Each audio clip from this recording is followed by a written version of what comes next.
In the day's other news, longtime Trump advisor Steve Bannon has been indicted on 2 counts of contempt of Congress after he defied a subpoena from the Congressional Committee investigating the Capitol insurrection.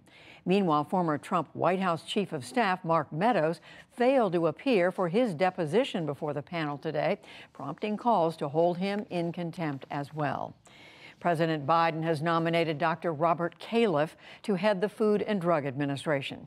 The agency has been without a permanent leader since the president took office in January, amid the strain of fighting COVID-19 and rolling out vaccines. If confirmed, it will be Califf's second time leading the agency. White House officials today estimate that more than 27 million Americans have now received a COVID-19 vaccine booster shot. That comes hours after Colorado Governor Jared Polis signed an executive order making every adult in his state eligible for a booster. That goes beyond current federal guidelines and was triggered by the state's recent spike in COVID cases. Tensions are high on the border between Belarus and Poland as thousands of migrants remain stranded trying to cross into the European Union. Russia sent paratroopers to join in military drills with Belarus today, while Poland and neighboring countries ramped up their security forces. U.S. Secretary of State Antony Blinken said that Belarus's actions, including those of its president, Alexander Lukashenko, were concerning. I'm not going to preview or get ahead of any possible sanctions, but we are looking at various tools that we have, and of course this is broader than the effort to use migration as a political weapon. It goes to the conduct of the Lukashenko regime in Belarus and denying the citizens of Belarus the democracy to which they're entitled.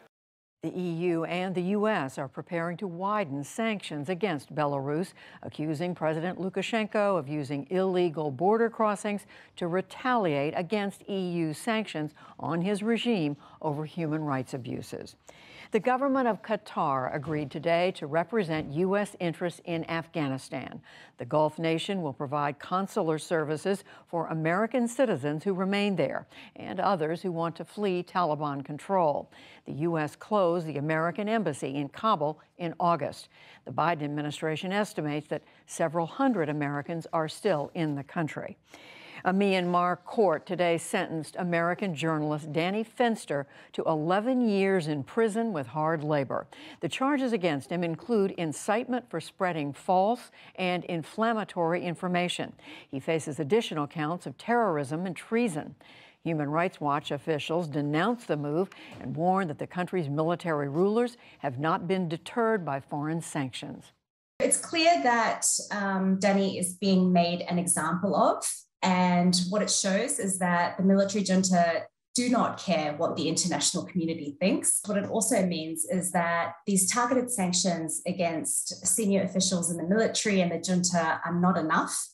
And the international community needs to do more and act instead of, just making these concerned statements. Myanmar's ruling military has arrested about 100 journalists since taking power in February. Fenster's sentence is the harshest so far out of 7 convicted journalists. Back in this country, a Los Angeles judge ended singer Britney Spears' conservatorship, which had been controlled by her father. Spears now has control over her own medical, personal, and financial decisions for the first time in 14 years.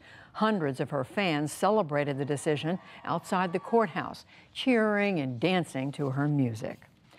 Johnson & Johnson announced today that it is splitting into 2 publicly traded companies. The division that sells Band-Aids, Listerine, and over-the-counter medication will separate from its pharmaceutical and medical device business. The company says it hopes that the shift will help them better serve consumers and drive profitable growth. For the record, Johnson & Johnson is a NewsHour funder. There are new signs of turmoil in the U.S. job market. The Labor Department reported a record 4.4 million Americans quit their jobs in September. That is roughly 3% of the U.S. workforce. And stocks edged higher on Wall Street today. The Dow Jones Industrial Average gained 179 points to close at 36,100. The Nasdaq rose 156 points, and the S&P 500 added 33. Still to come on the NewsHour, several high-profile athletes' resistance to vaccines highlights the nationwide divide. A new book details the approach to the Middle East of former Secretary of State Henry Kissinger. A small remote town in Alaska connects to the internet for the first time, and much more.